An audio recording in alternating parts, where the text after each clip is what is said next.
Hi, Dr. Sherrod. I'm so glad you can join us. And this is RVArts Cultural Passport, and this is the lovely Dr. Sherrod from VCU Dance. Hello, Jill, and hello, students and everyone involved in this wonderful interview, an opportunity for me to talk with students and engage with students.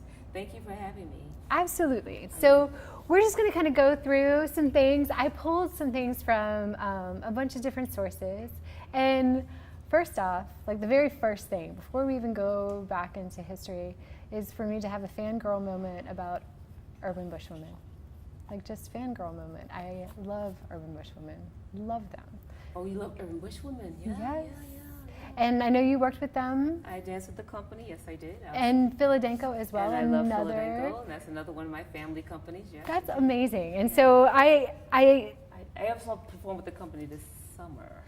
Really? And yeah, in New York at Summer Leadership Institute. So they invite artists from all over the world, in the country mainly, to be part of this institute. Actually, you have to apply.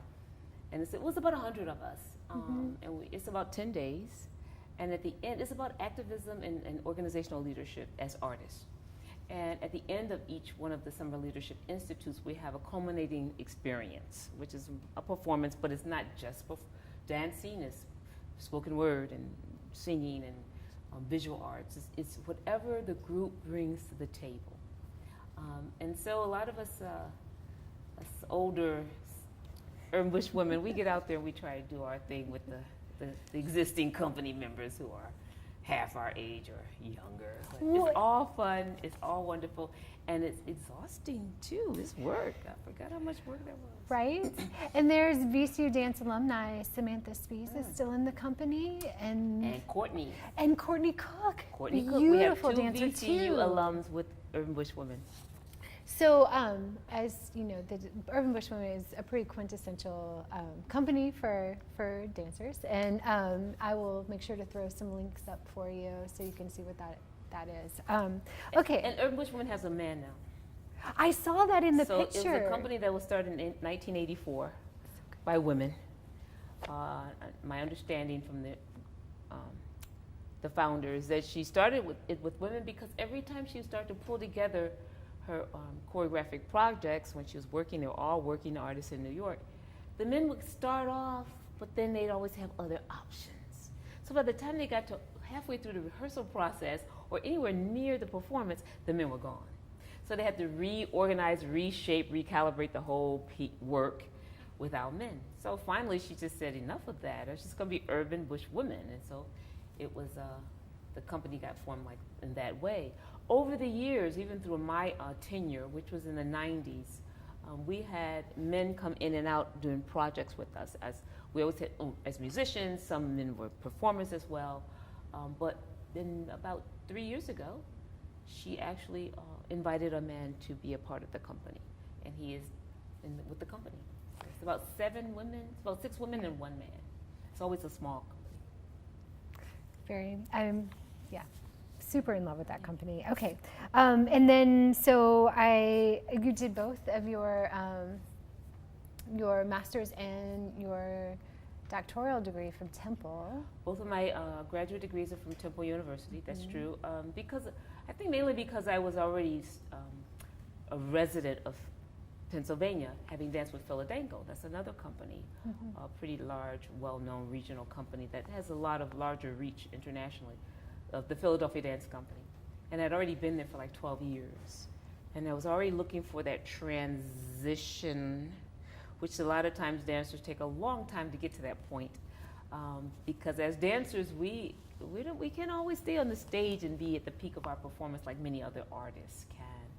Although that's changed over the years. There's dancers that are dancing well into their mid-50s. But the body does change, and it does give in, and you have to adapt, and you have to take on different kinds of roles, and that's just the way physiologically we're built. But anyway, I was looking toward the transition a little earlier than I probably should have, because I got a lot of people saying, no, you don't want to do that, you don't want to go back to college, to school yet. But I did, and I was glad that I did, and I went to Temple.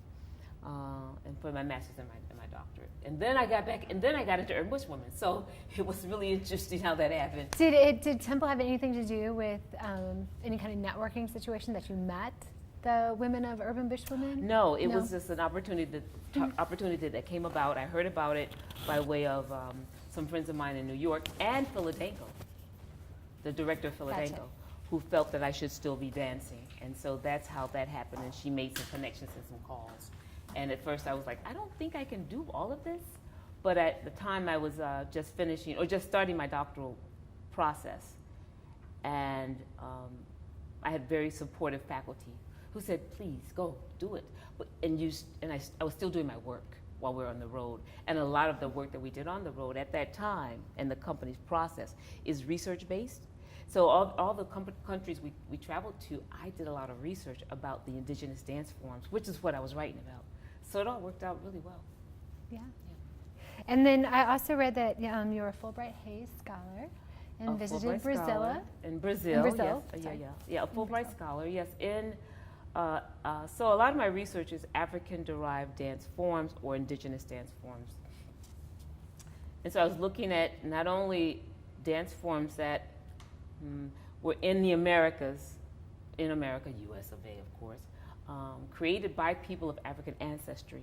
But then how did that, therefore, had a longer reach in other parts of this side of the world?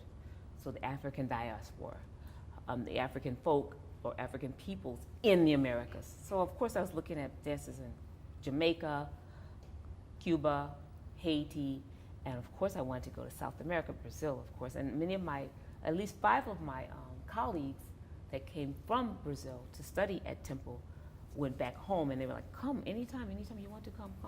But I felt that a better fit for me would be to try and come as a Fulbright scholar, not to just come and kind of flop on their couch, although I did that a little later on anyway. But so I did the official way first, and I was lucky to have gotten this Fulbright, and went there and studied candomblé and capoeira, these are dance forms and a little bit of umbanda. But when I got down there, I found some other forms I wanted to check into, focal and those kinds of forms. But they're forms that came out of a sort of a religious experience, very similar to the ring shout here in America, which is one part of my study. Very similar to Cumana in Jamaica, very similar to Santeria in Cuba, very similar to Vodun in Haiti. And many of these forms have African retentions from forms in Dahomey, Yoruba in West Africa, and Bantu peoples in West Africa. So it's this kind of tradition that enslaved peoples brought with them, but not in a real nicely packaged way that we would take something that we're trying to share with someone. It was very fragmented. That's the beauty of the study. It's like you have all these different groups of people that were brought over as enslaved chattel peoples, and were purposefully mixed up on these various ships or slave ships for the purpose of trying to reduce the possibility of a revolt. And so therefore you have somehow or another still, through all that trauma and tragedy of that voyage, which is the unspeakable, these particular retentions made their way over the years, or hundreds or centuries of years, and start to build and develop in different ways in the various places that the people settled. But this is the interesting part about the research. When you start looking at the forms, in my research, and other scholars who are much more steeped in this material than I am, and I read their work, you can actually see and connect the dots. That's what makes it so fascinating. Ah, yes, I can see the circular formation. Oh, yes, I can see the pattern of the feet, the stomping pattern. Oh, yes, I can see the music and the way the music and the dance are married. Oh, yes, I could see the way the multiplicity of the spine. Oh, yes, I could see the polyrhythms. I could hear the rhythm. Oh, the use of the drum. So many similarities. And that's what, I can go on and on because I'm fascinated. I know. Well, that was really.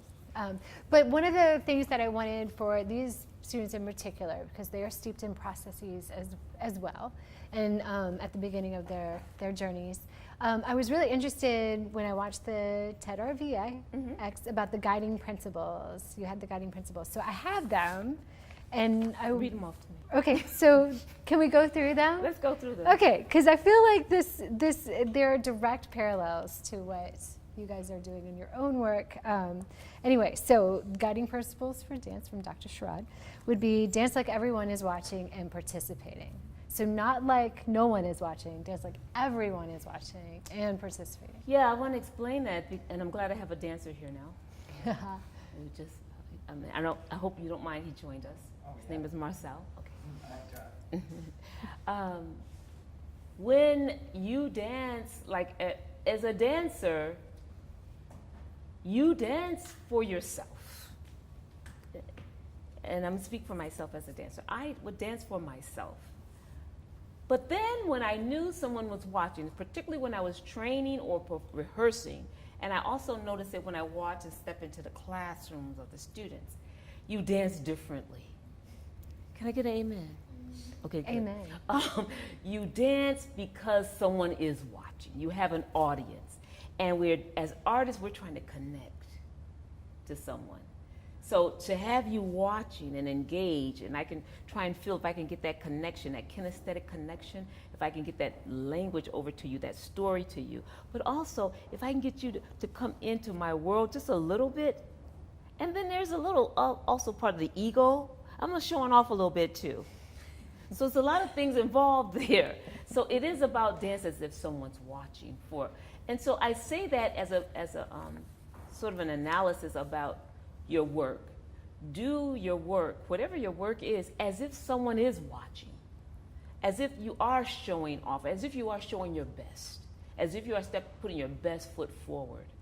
And therefore you will always be trying to do your best work. That's why I say dance as if someone's watching and participating. Yeah. The other part about the participation part is that from my research that I just described to you a little bit, participation was very important because it was about the group engagement.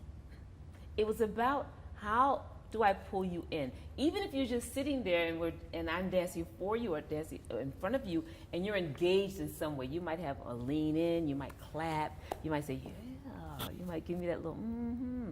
And when you go to a party or you might not even be dancing, but you're engaged. And so that's participating. And so dance is if someone's watching and participating, as opposed to. That is so hard.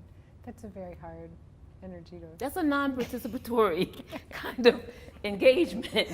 And then you're trying to get that person, you're trying to engage them in some way. So that's I just see that as a parallel to life. How do you engage people? And it's very important to me as well in these conversations we're having with diversity and inclusivity all over the world, all in America, especially here at VCU. It's like, how do we have conversations if I'm not engaging people? If I'm just talking? That's really not a conversation. So yeah. Okay, number two. Number two, dance to give yourself permission to be great. Dance to give yourself permission to be great. Yeah. So there's a few things that you said kind of under that, guys, which I thought were really great, was like the relationship to culture, the relationship to the world, using dance as a medium to engage with, many cultures, engage with the world at large. And I thought those were really beautiful sentiments. But I also say to give yourself permission to be great is that, once again, it goes back to the do your best, always put your best foot forward, or do your best work. But dance to give yourself permission to be great, read to give yourself permission to be learned, question to give yourself permission to be an analytical thinker, paint, draw, sing, practice your instrument to give yourself permission to be great in that medium. But more importantly, just give yourself permission to be your best and to be great. A lot of these my 5 points came from my own experience. A lot of my experience as an African American woman, a woman of color, which was a young woman of color at some point, was about not giving myself permission to be great, because the world was not telling me I could be great. And there were a few people around me who would say, you know, you can really be great. And that was this incredible concept, like, you think I can be great? Me? Great? Great at what? How can I be great? The whole world tells me I'm never going to be great. All the signs, the advertisements, everything says I am lesser than. And now you're telling me I can be great? Are you kidding me? I even had one incredible dancer who an icon in the dance world in New York, say to me once, she said, you know you can be a great dancer if you only focused and believed it. And I went home, I was about 17, I went home, I was thinking, she just trying to get on my good side. I know she crazy. I did. I went home thinking, I know she crazy. She's just trying to get on my good side. I don't know why she told me that. I just doubted it. And it was not until some years later that I kept thinking about that. And I'm like, you know, if I had really believed that in that moment, I would not have wasted these 4 or 5 years doubting. I would have used these 4 or 5 years thinking consciously and therefore becoming what she said I could become. Because it's all about me giving myself permission. No one's going to jump inside of me and say, okay, you're going to be great. It's about you giving yourself permission to be great, to overcome whatever obstacles, mental or physical, to just say, oh, why not? And that's what about give yourself permission to be great. So I think it's really important that I say that, and I say it now a lot, especially in my closing reviews with my students, especially those students that I find have done this kind of thing since they arrived at VCU. They've kind of shrunken in because they see other incredible dancers around them. And I try to pull them back out to their agency and say, no. Give yourself permission to be great. Do your dance. And every time you get on that dance floor, every time you go in that studio, think greatness for yourself. Okay. Number 3, dance to transcend. In both the individual and the group. Yeah, dance to transcend. Yeah. And I talk about that. do you want to move on to number 4? No, I'm going to talk about transcend. Okay, let's do it. That's important. Okay. Yeah, I just get a little emotional with that one. Okay. Because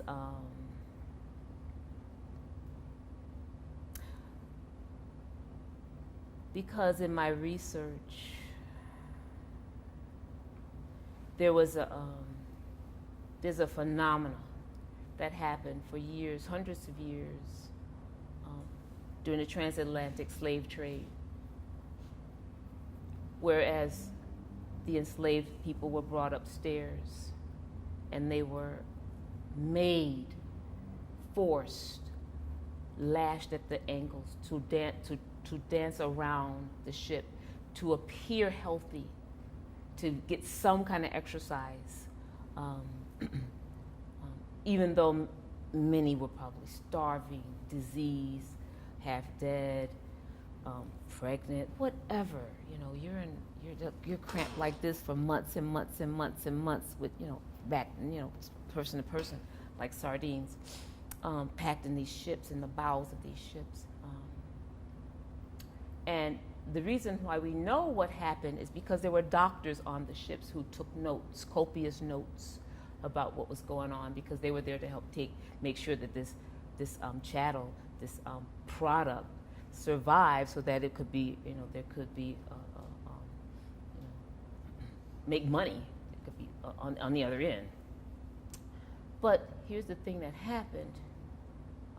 And this was noted, and some of my professors and some other folks who've written about this, it just kind of gets me kind of emotional. It would be documented that the enslaved people sometimes it would get wild and nilly-willy, I guess. That's what they documented.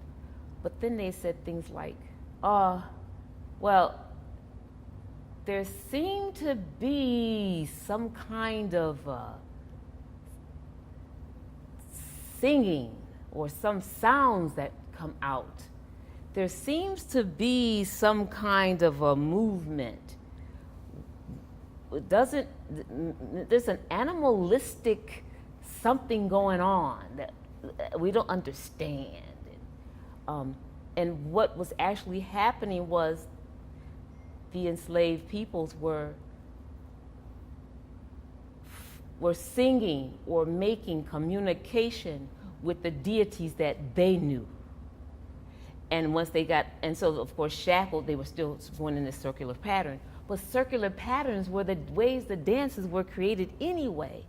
And so it was and they call it the dancing of the slaves with quotes around it. So the dancing of the slaves, which were like this just kind of exercise in futility, was actually the antithesis of what the enslavers thought it would be. But they didn't know that actually this is how the people actually communicated with their deities. So this was something they looked forward to. So if they weren't trying to jump over or trying to organize a revolt, this was something that possibly helped them to figure out how to make that happen without the enslavers even knowing what was going on. And so this was a transcending moment as opposed to what was supposed to probably happen. And then in the historical lexicon of the dance forms, the dances that are worked out in this way are transcending and transformative. So ring shout, which happened in North America in a circular pattern with the syncretism of the religions coming together, the ancient African-based religions along with Christianity. So of course, I'm new to this world. I have some vestiges of what happened in my life still in me. I have someone telling me I need to learn this and learn this and learn this. And so I'm seeing some similarities, and so I'm going to pull it together, because I am a worshiping person, and my people and the folks that I've found around me, and we're creating something new that's self-identification, that's self-identifying, a cultural thing that's for us. And so the ring shout was that kind of manifestation, just like candomblé might have been that manifestation in Brazil, just like Santeria. So, but the dance forms in the ring shout, the kumina, were transcending, transformative. Ring shout for many years was done in secret, or later on in what was called the praise house.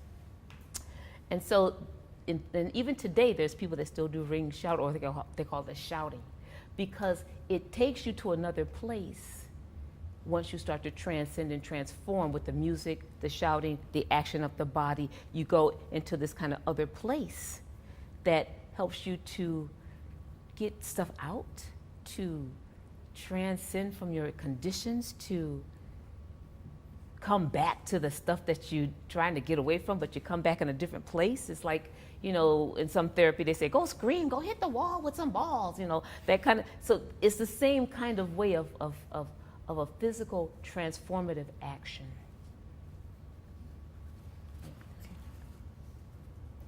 Let's see, number 4 is dance to define your reality. Dance to define your reality, yeah. Very similar thing. So it's about dancing so that you can define who you are, you can define your reality. We help our students to find their innovative voice, and that's their reality. I did some study of a dance form called Buto that came out of Japan after the bombing of Hiroshima and Nagasaki. In World War II. And this dance form, these dancers who had been contemporary modern dancers prior, or the introduction of American modern dance, and shifted, and they pretty much, my understanding in my research, that Japan kind of closed down from the Western world for some time to heal. It was I couldn't even imagine the trauma, and we can all read about it. But these particular dance form, Buto, is a combination of ancient forms and modern forms. So it was kabuki, no, and other forms, but it was all about ashen and rising, like the rising phoenix from the ashes. So it's a form that really, the artists of Japan, the dance artists, decided to create their own reality, to heal, and to tell their story. So if you've ever seen Buto, and it's in generations, so it goes in first generation, second generation, I think up to like 10th generation, I'm not sure now. They actually have Buto camps in certain parts of Japan and other parts of the various cities in the area, where you go and you just study how to go into this place of reclaiming, revisiting, and then expressing a reality that came out of that trauma. And so that's a response to trauma. We had a Buto artist here last semester, Michael Sakamoto, who talked about that crisis and that trauma. And he performed with another artist with hip hop, who also talked about hip hop as a response to crises in America, crises of young Black and Latino youth. Having to express and define who they are. And hip hop movement and all those kinds of hip hop movements and the songs and the dance and the fashion is really about my expression, who I am. And they also talked about crumping. How many of you are familiar with crumping?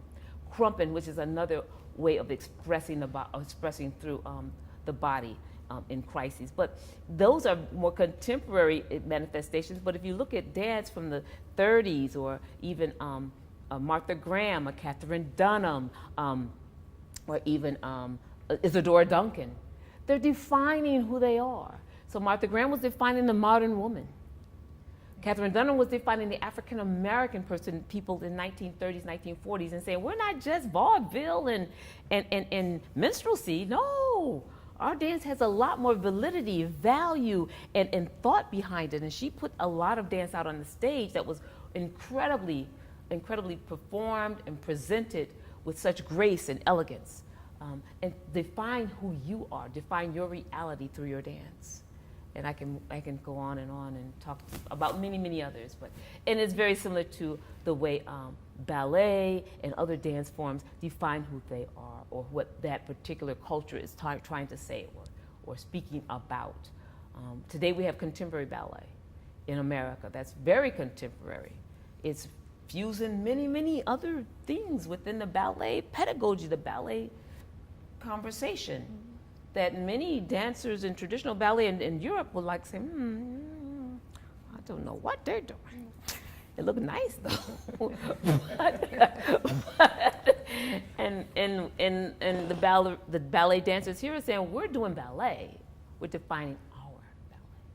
I've studied the same principles, I studied the same pedagogy, but I also can do this and this and this and this and this and this and this, because this is my cultural references. Mm-hmm. All right, so number 5 is my favorite. Number 5 is your favorite? Yeah, it is. Dance to create possibilities. Oh, yeah. Dance to create. I just spoke about that. I like this. The ballet pedagogy. I really like this because I feel like every time I see you, it's, there's this exuberance and this it's like possibilities popping out of you. It's all about possibilities. It's all about what can I do? How can I change, shift, or use traditions to make something new? It's all about possibilities. They used to say the sky, what did they say? The sky is the limit. Now they say the sky is not the limit, it's beyond the sky. Because it's all about possibilities. It's like, what can you do? What is possible?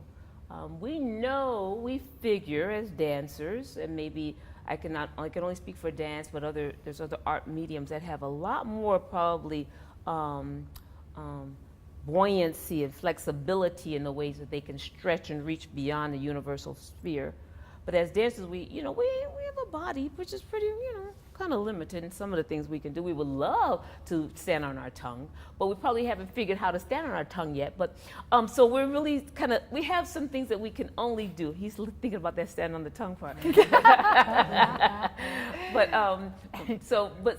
we are really, we still figuring out all the different ways and the possibilities that we can engage in dance forms, and there's multitude, there's many, and all are valid, but then it's all about looking for other possibilities. What is still available to us? What can we still create?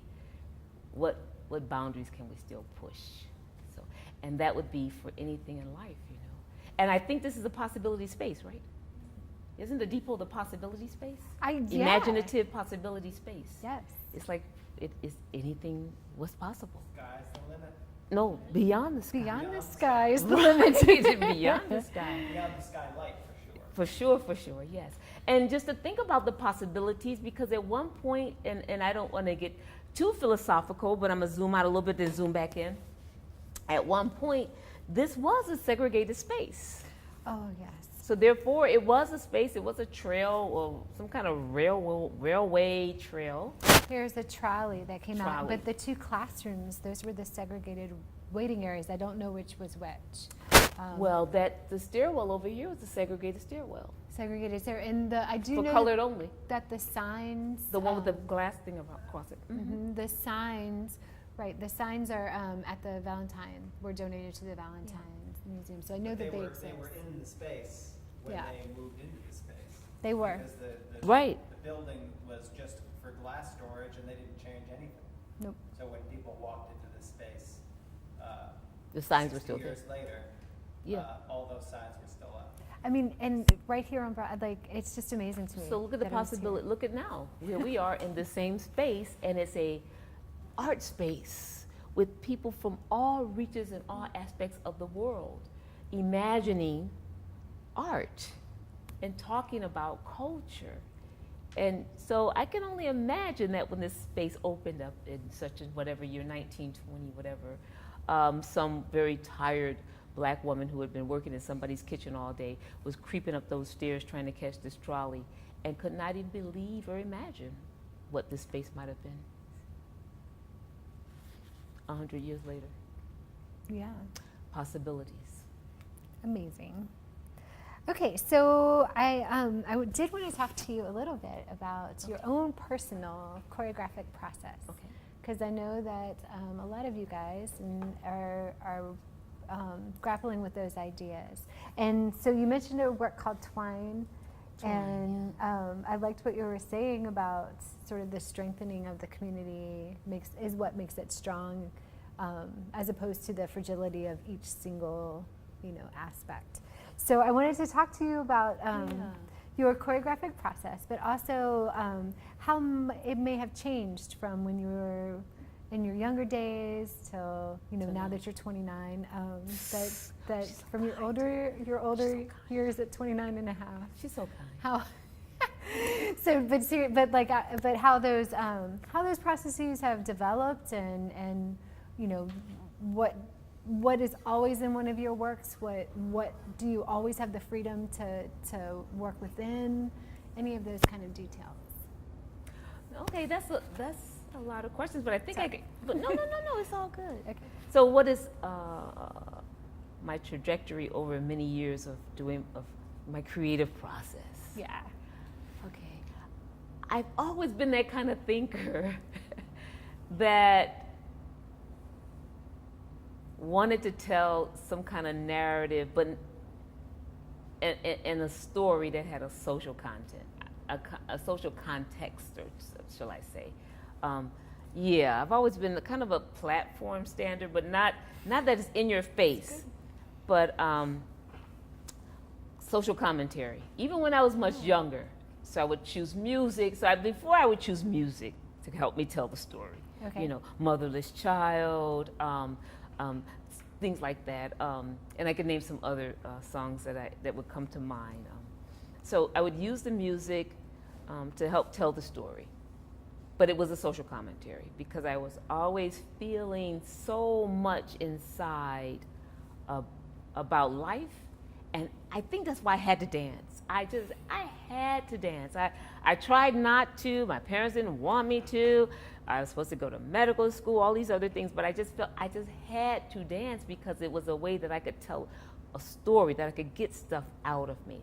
And so I felt that those stories, the things that I need to get out, were about myself living in this world as one of 9 children, mom and dad coming from the South, moving north, and figuring out, well, what options do I really have? And hearing all the stories about the South and all the stories about our family and all our family values, but still thinking, well, what will I become? What options do I have? And I know I had strong family values, and my parents would always tell us it's not about where you live, it's how you live. So and they really lived that. We had to live that. And my mom and dad were married for like 63 years before my dad died. So it was a strong family unit, which goes against all the grain of what you might hear and see on television or in the newspaper about the black family unit. So we had these strong values, and it was a lot of us. It was 9, all with the same mom and daddy. And people say, "The same mother and father?" Yes, same mother and father. And all went to college. I mean, really, all 9 all of us siblings all went to college. So all 8 of your siblings, everyone went to college. And an attorney, several accountants, 2 sisters are engineers. I'm the only artist. Yeah, we all went to college. That doesn't happen in 2-person families. Yeah, so 2 children families, there might be one that doesn't go. Yeah. That's amazing. So I was always trying to prove myself because I was the only artist. That's that.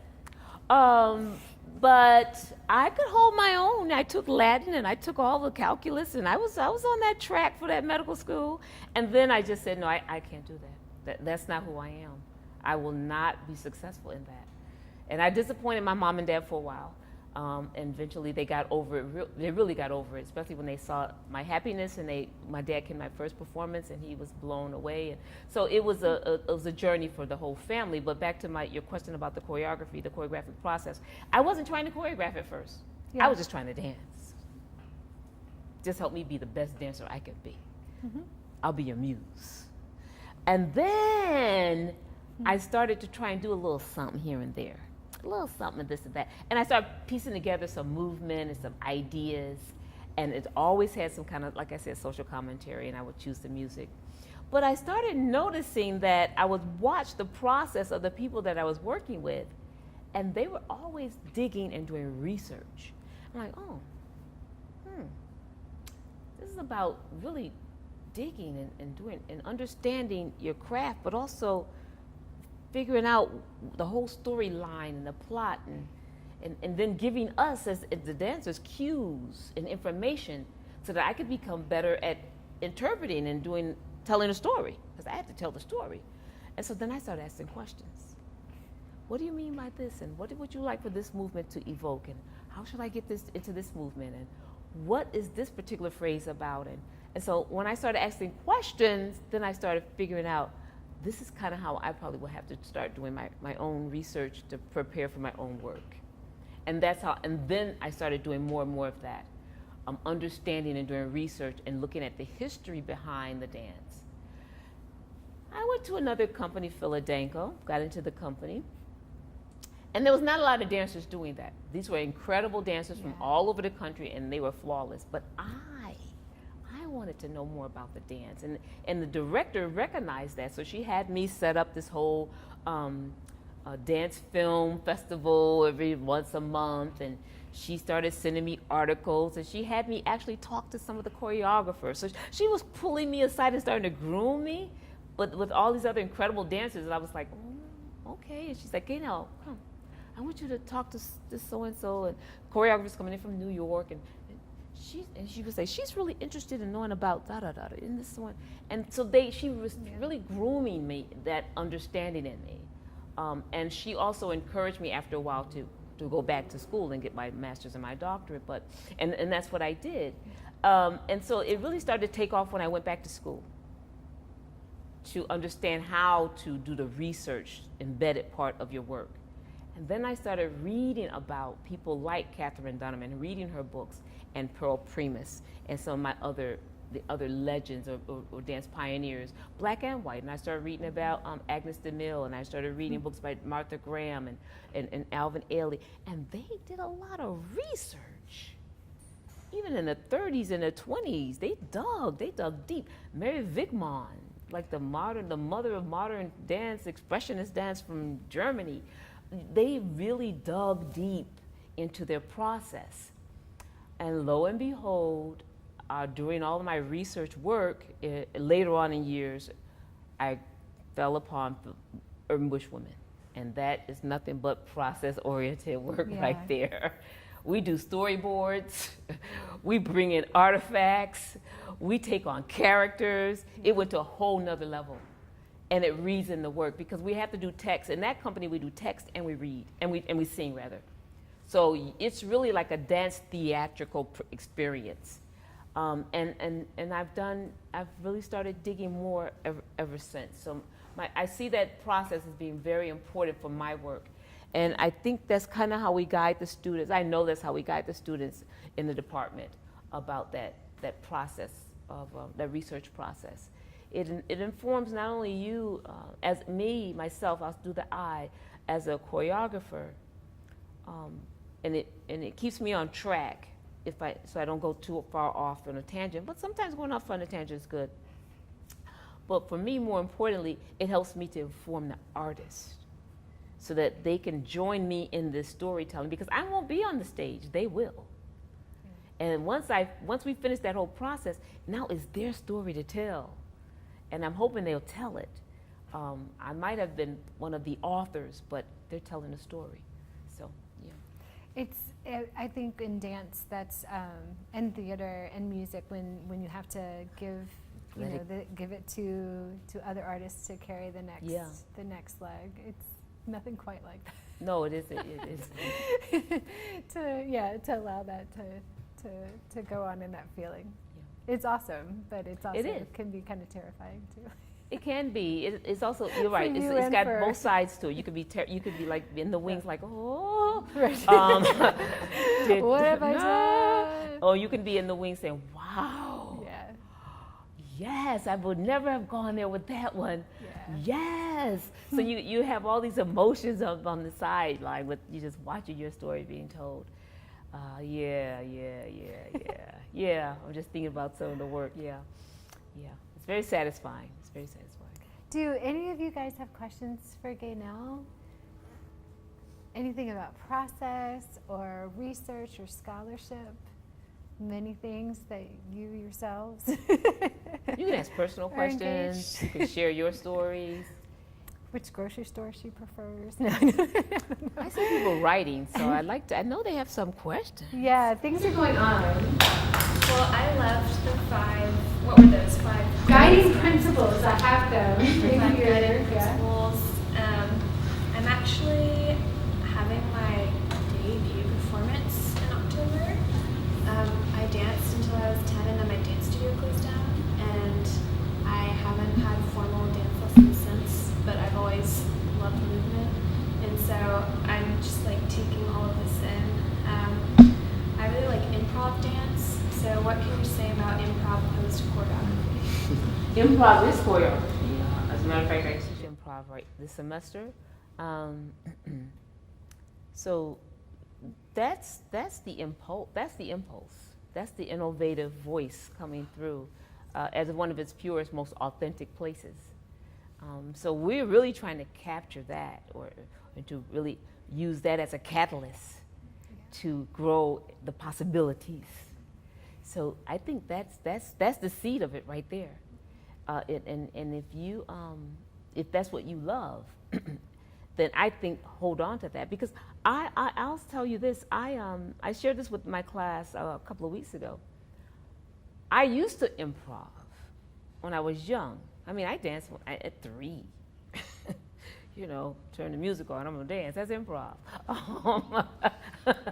At 4, I made up some movement, and my brothers and sisters, we were all dancing. We were making up movement and then doing some of the stuff we saw, or the dances that were out at that time. But, and then I kind of moved away from that, because then I started mimicking and imitating everything my older sisters and brothers were doing. I'm trying to do what they did. And now then I'm trying to do things I saw on television, like, oh, the ballerina stuff. So now I'm imitating.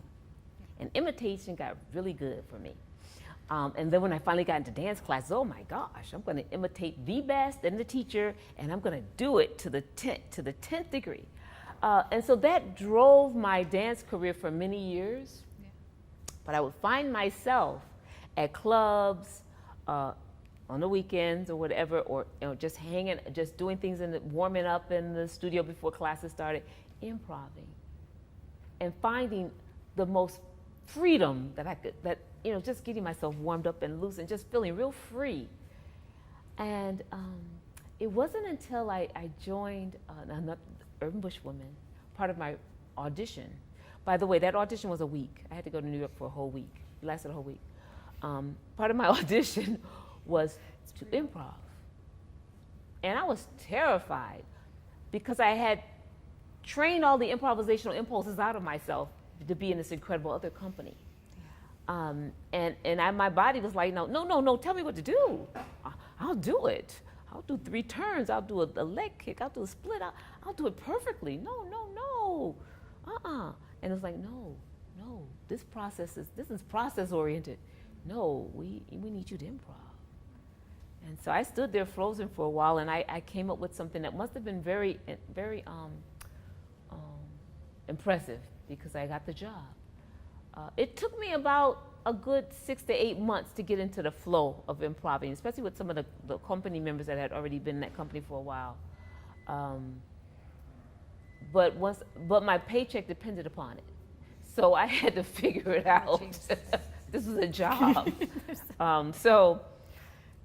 Long story short, that's one of my favorite forms now, because it's freeing. I find different things in myself. I interact. I can improv with other people. We did a lot of improv this summer at the Summer Leadership Institute. A lot of the work that we did in our culminating experience came out of improv. We did guided improv. One of my particular movements that I did across the stage at the end was based on some guided improvisational postings that I had set up for myself. And That's the cool thing I think about dancing is you're kind of like creating a structure for yourself to flow. Right. And like in life, every art does that essentially. Like every painter will set up a certain amount of time for themselves to go into a room and just flow and just like do it. And I feel like that's like a quality that should be embraced more, or at least taught more. I agree with you. Yeah. So improv is essential in the process of I think any art form, because it's about making something out of nothing. But it is something. But you're making it out of something because it's about your imagination and your possibilities. Making something out of nothing. That was my favorite word. One thing I'm really interested in the research process. And often when we talk about research, we're talking about reading and watching and all kinds of things. But one of the goals of this course is a kind of research that's experiential. So can you talk a little bit about the difference between knowing these different dance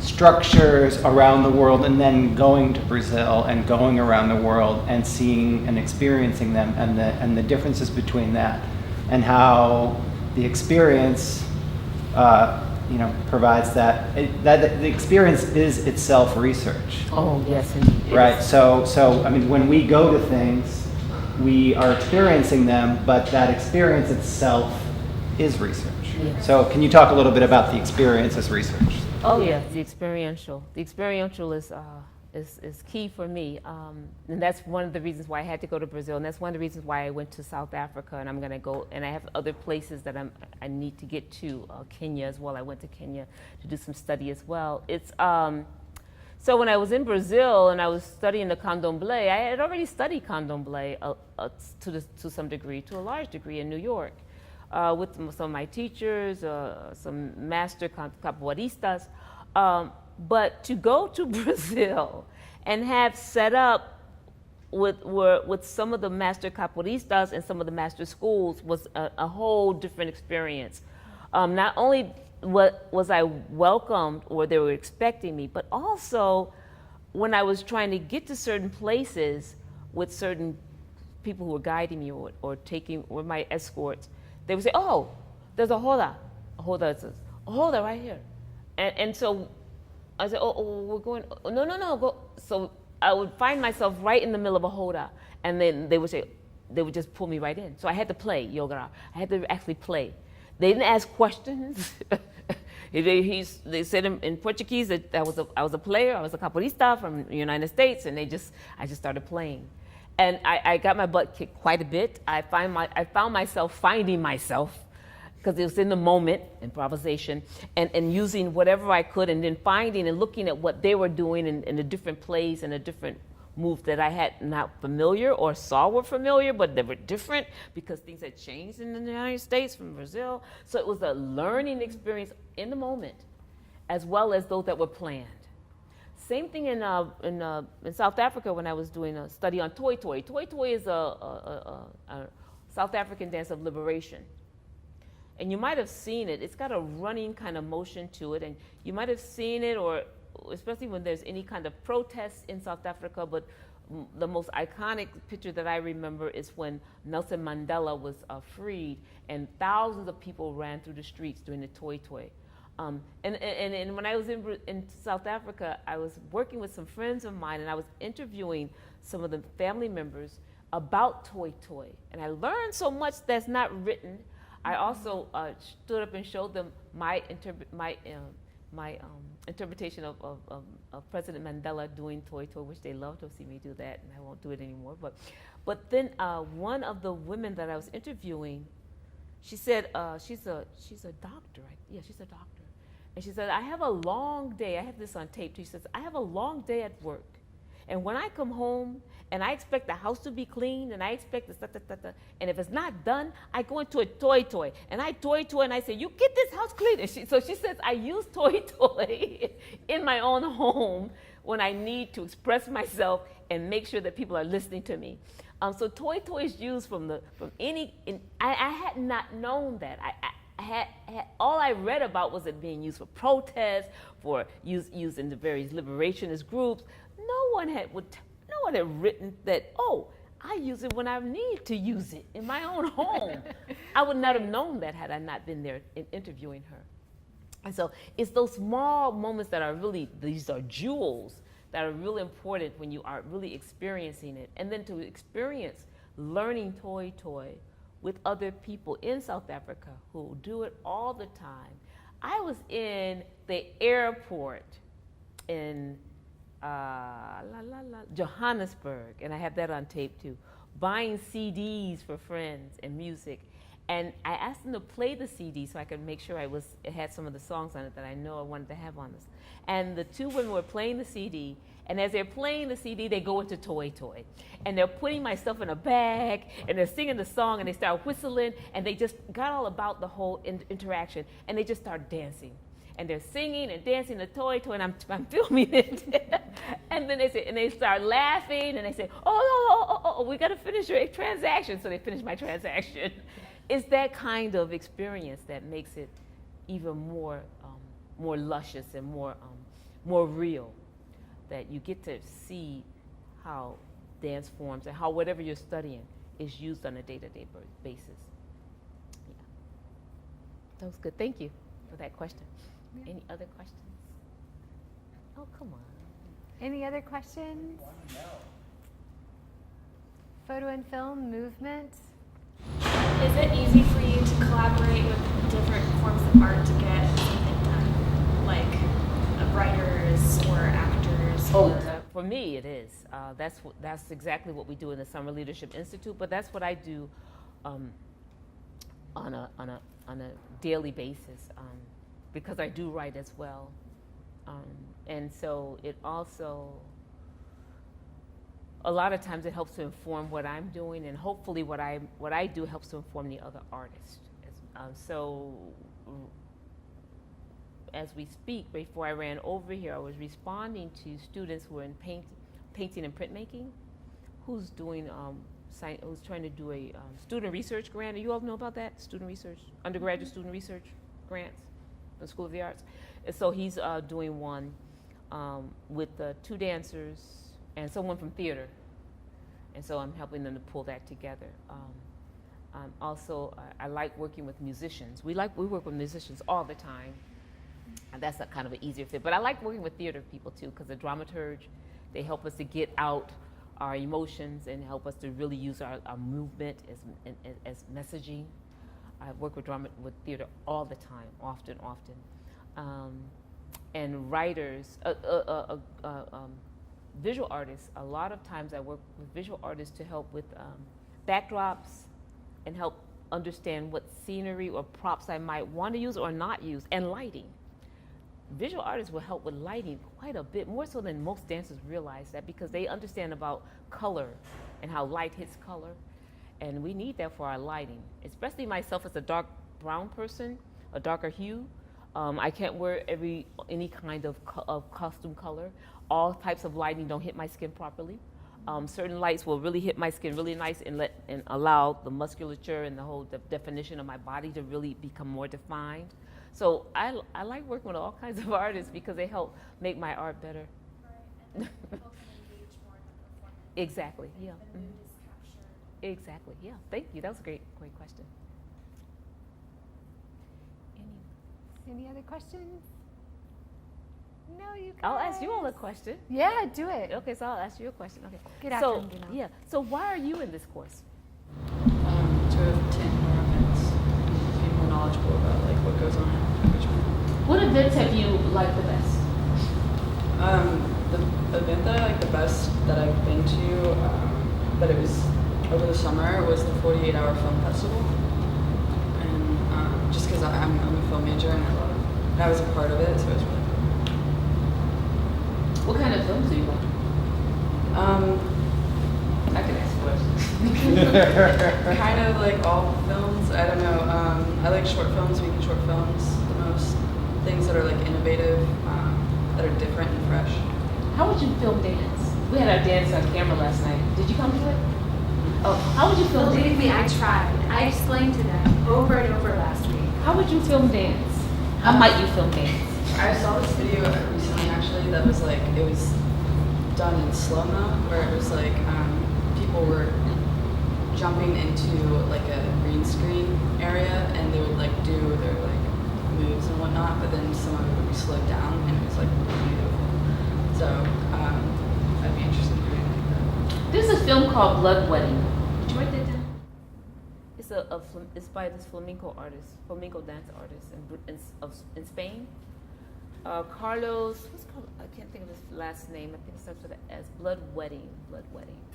Anyway, there's a scene in the film. It's one of my favorite films. I saw it years and years ago, and I try and see it every year, and I show it to students as well. There's a scene in the film where there's a fight scene, and you think it's slowed down, but it's not. It's all musculature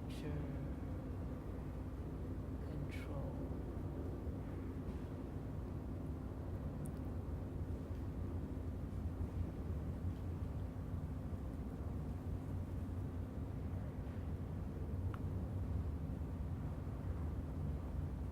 You gotta see it. It's amazing. So watch that, okay? Yeah. Awesome. Why are you in this class? I just really enjoying to go to different kinds of events, and it's really helped me getting deep in the American culture. What's your medium? What's your art medium? Interior design. Interior design? Yes.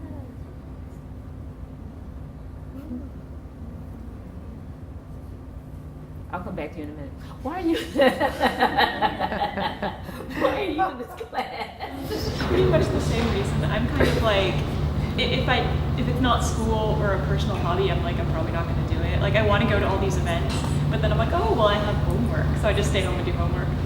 So I was like, okay, let's make going to these events my homework. It's a really good way to make me actually go out when I know otherwise I just sit around and be like, well, maybe I can work on this project for a few more hours. Like, you know, I have other things to do. What's your art medium? Graphic design. Graphic? Oh, Sonia Clark. No? David Shields. David Shields. Okay, same person. I love him. Okay, what have you learned about American culture that you like? I know it's gonna come back to you.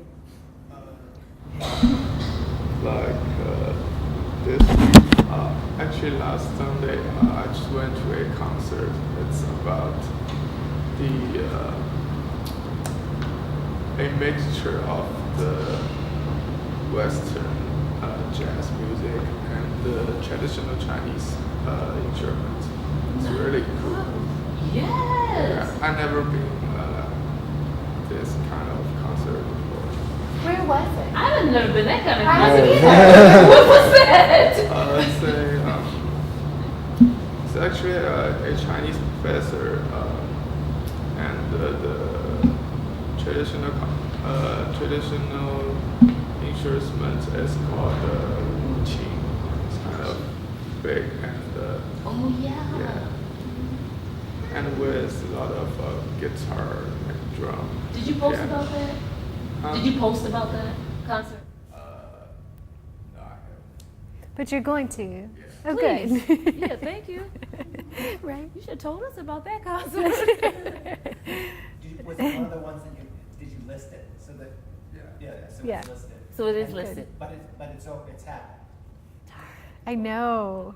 I So know. many I mean, that our list is That. so big. I love jazz though, and I love all the other kinds of instruments. I Yeah. would have ran to that one. It's a good one. Nice. Okay. You having one? Can I ask one more question? Oh, okay. So. Yeah, I'm coming to you. She's like, if I don't look at her in the eye, she can't see me. What's your art medium? Photography. Yikes. So, what do you like about this course? Well, I moved to Richmond last month, so From Charlottesville, which I didn't do anything there. I'm originally from New York, so it's a little bit of a change. another New Yorker. Yes. A lot of change. Yeah. But I'm also kind of like her in that I don't do anything ever, so it's kind of forcing myself to do things. Like I want to do stuff, but then I just don't. I'm just kind of. How do young people not do things? Money. I don't think about free stuff and like normally, you know, I don't. But so normally what keeps me from doing things is money, because I don't ever even think about the free stuff. But like we post a lot of stuff that's free, so Oh yeah. yeah, I know. First Fridays and just a start. Yeah, And there's a lot of other free things. Oh, Pretty much everything at the depot is free. yeah. I can't think of a thing that's really in quite some time. what's your art medium? Photo also. Photo, all these photographers. And what do you like about this course? I always feel most inspired after seeing an event, but and I think I need that for my own work. But it's just a way to remind me to continue going to events because I think it can in such a busy schedule. I think it's hard to like continue to do. I don't know, just things like that, forcing you to do like things outside what you're supposed to do, I guess. I have one last question. How might you all grow this class? How might you grow this class? Get the word out. Oh, how might you help to get the word out about this class?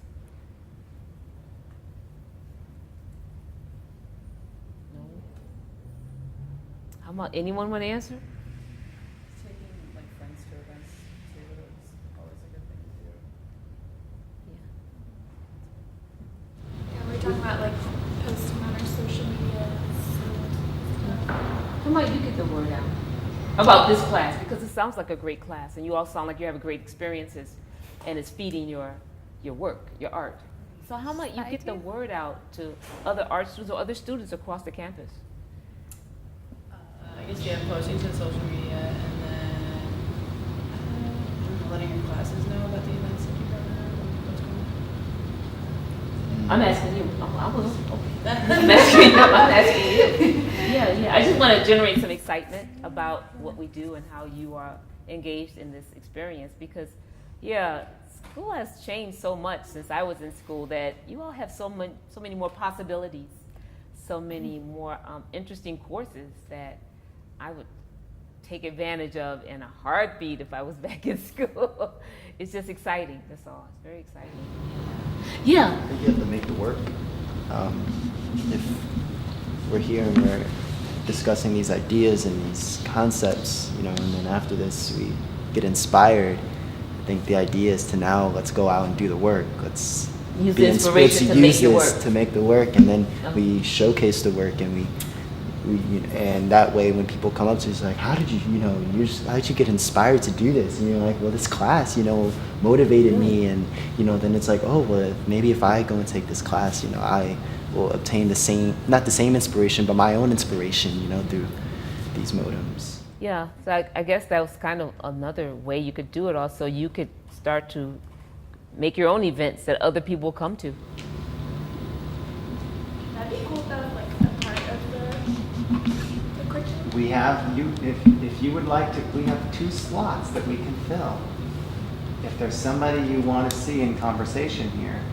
Jill and I planned this out months in advance, but there's a slot or 2 that you guys could fill. Would you rather fill it than have us fill it? Who do you want to bring to who do you want to hear here in conversation? She's like, Oh, I don't. I would like to know about the lady that created First Friday, or like one of those individuals. I know there's like 5 women that started that founded it. Yeah. Or we could flip the script. You all could be interviewed. All of you could be interviewed, and they could be on that side. That would be interesting. We do that kind of at the end of the semester, a little in terms of. And then I will come to that one. Wouldn't it be fun? I would. It's going to be John, Gaynell, and I. We'd have all your professors on the other side. Very good. Well, thank you so much, Gaynell. Thank you. Thank you. Yes.